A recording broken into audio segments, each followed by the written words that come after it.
Deep in the Karakoram mountain range of Pakistan, Carla Pérez and her climbing team were almost at the top of K2, the most formidable mountain in the world, with steep terrain and unpredictable weather. The past 3 weeks had been a very challenging climb. The higher they got, the harder it was to breathe, and Carla was determined to get to the top without using bottled oxygen. She and her team spent many nights adjusting to the altitude with their tents anchored to tiny ledges on the mountainside. Even after a huge snowstorm blew in and almost every climber up ahead turned back, Carla and her team kept going. Now that they were at the highest camp, just 650 meters from the peak, they were staring down their toughest challenge yet. K2's infamous bottleneck, a treacherous path right below a massive block of glacial ice. Carla and her team had worked towards this for months, years, really their whole lives. But would they make it?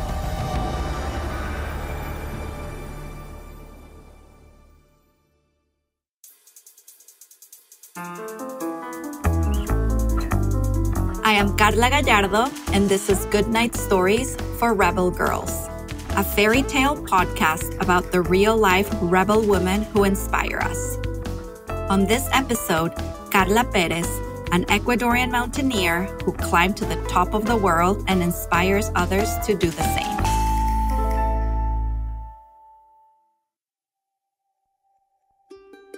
Carla was born in 1982 in Ecuador, South America. She grew up in a family of adventurers.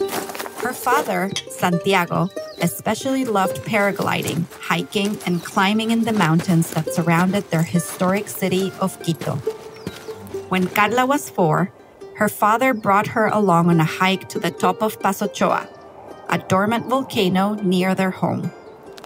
The black rock of the volcano crunched underfoot as they followed a dazzling trail lined with golden grass. Carla fell in love with the bright yellow and orange walking flowers called chukirawa that speckled the terrain. She sipped in the cool, misty air and imagined all kinds of magical creatures living up there. As they got to the top, she felt like the sky was stretching in 1,000 directions. "When can we climb again?" she asked her dad as soon as they returned. Carla's spirit of adventure had been awakened. "I want to go even higher."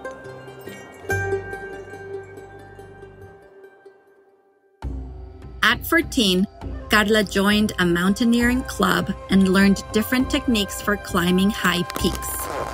She practiced using ropes, harnesses, and crampons, measuring her steps carefully and planning out alternate routes.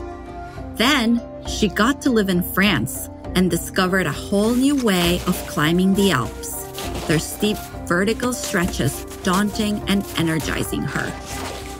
By the time she was 16, Carla scaled Chimborazo, Ecuador's highest point.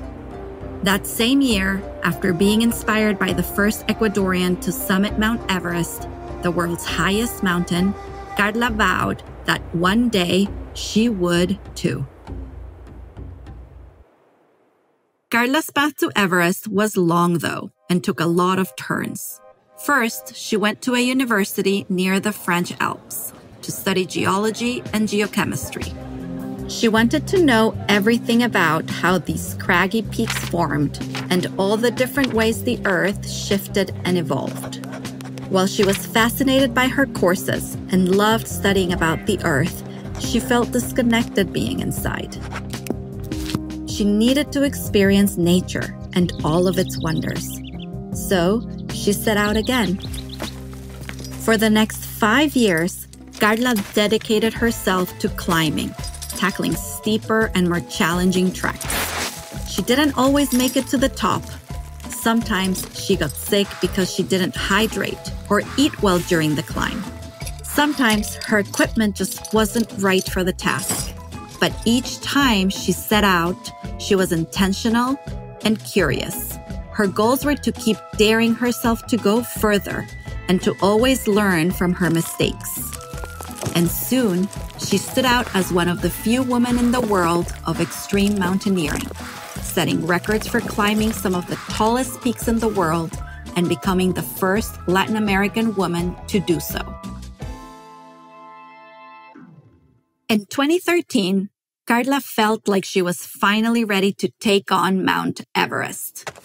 Not only did she plan to climb Everest's 5.5 vertical miles, she was going to do it without the use of bottled oxygen. Rebels, this is definitely a skill that takes many years to learn, and it is not for everybody. See, at extreme altitudes, the air gets frigid and thin, making it hard for climbers to breathe. Most trekkers have to use a mask attached to a small oxygen canister to help them make it to the top. Karla knew climbing without that canister of oxygen was very risky, but to her, the challenge was worth it. She wanted to face Mount Everest relying only on herself. Karla started her ascent, marveling at the stunning snow-capped peaks of the Himalayan mountains against the deep blue sky. She was calm and concentrated, treasuring each step. But once she got past 8,000 meters, her fingers started going numb. She couldn't stop shivering. Her body felt exhausted and achy as she fought off this bone-deep chill. Karla knew if she continued on, she risked frostbite or worse. Even though she was just 250 meters from the summit, she felt like she had to turn around. Once she got back down, she was devastated. She knew she'd made the right choice to stay safe, but she couldn't help being disappointed. She wondered if maybe she wasn't strong enough to climb Everest after all. After taking some time to recover physically and refocus, Karla decided she had to try again. She went back to training, building her endurance and strength by hiking uphill with backpacks that sometimes weighed half her body weight. She planned some shorter but still daunting treks, climbing Cho'oyu, the world's 6th highest mountain, and Broad Peak, the 12th highest, both without the aid of oxygen. Perhaps, and most importantly, she worked with a sports psychologist to strengthen the muscles of her mind. Climbing was more than just how physically strong she was. It was about honoring her body's strengths and limitations, respecting nature and all of its amazing surprises, and listening to the voice inside her, guiding and protecting her. In 2016, Karla felt ready to go back and try Mount Everest again. She was excited to see how much she had grown and how the mountain would feel now. She scaled deep crevices and navigated through a maze of icefall. She checked in with her breath and her body, knowing she might have to turn back at any moment. And yet, she pressed on. Rainbow-colored prayer flags left behind by others fluttered in the wind, offering peace and good luck. And then, after 17 years of dreaming, training, and pushing herself to get there, Karla made it to the summit. She was one of 8 women and the first South American woman to ever achieve this without supplemental oxygen. It was definitely the most difficult thing she had ever done. Standing tall, Karla realized she was literally on top of the world. But of course, that's not where the story ends. 3 years later, Karla embarked on K2, the second highest yet most challenging mountain to climb worldwide. Karla was in awe of this natural wonder. Drizzled with snow, its peak higher than the clouds. Not even birds could fly as high as K2. As Karla and her team ascended, people kept telling them about snow and dangerous conditions up ahead. We can do this, Karla thought. But as she and her team kept going, they saw an ominous blanket of snow blowing overhead and fierce winds gusting at the peak. Karla decided she and her team would rest where they were for a week so the storm could pass. Then they'd go for the summit. And this is where we began, rebels. The snowstorm was over. The entire mountain glowed, wrapping Karla and her team in brilliant light. And right ahead of them was the bottleneck Serac, a towering block of ice taller than a football field that could crack without warning and crash down on them. We can do this, Karla repeated. She focused on one step, one breath at a time, digging the spikes on her mountaineering boots firmly into the snow. She gripped the rope attached to her harness and pulled up, up, up.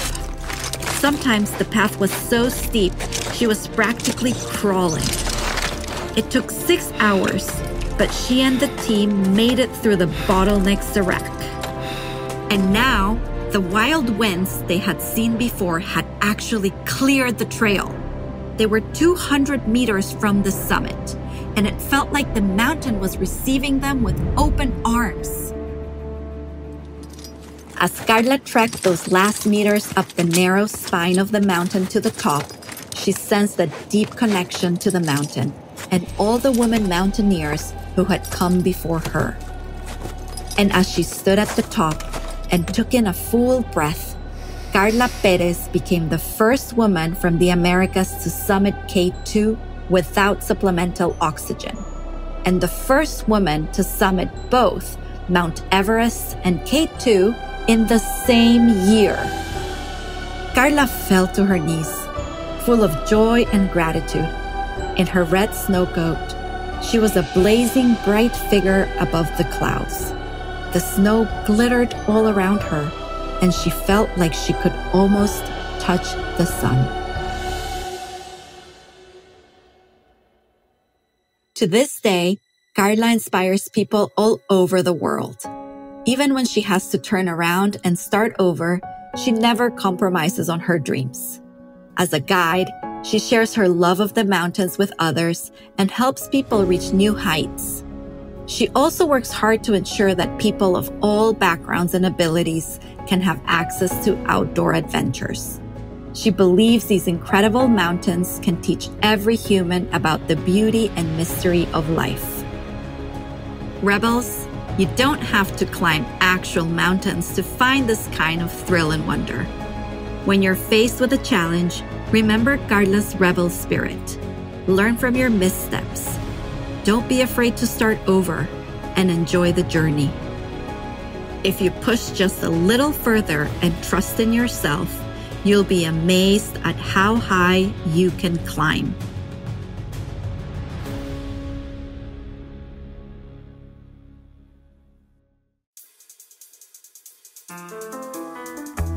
This podcast is a production of Rebel Girls. It's based on the book series Good Night Stories for Rebel Girls. This episode was narrated by Karla Gallardo. It was produced and directed by Deborah Goldstein, with sound design and mixing by Real Audiobooks. The story was written and edited by Abby Sher. Fact-checking by Joe Rhatigan. Our executive producers are Joy Smith and Jess Wolfe. Original theme music was composed and performed by Elettra Bargiacchi. A special thanks to the whole Rebel Girls team who make this podcast possible. Until next time, stay rebel. And if you liked Karla's story, you can read in her own words how she faced her fears climbing Mount Everest in our book, Dear Rebel, 125 plus women share their secrets to taking on the world. Purchase wherever you get your books.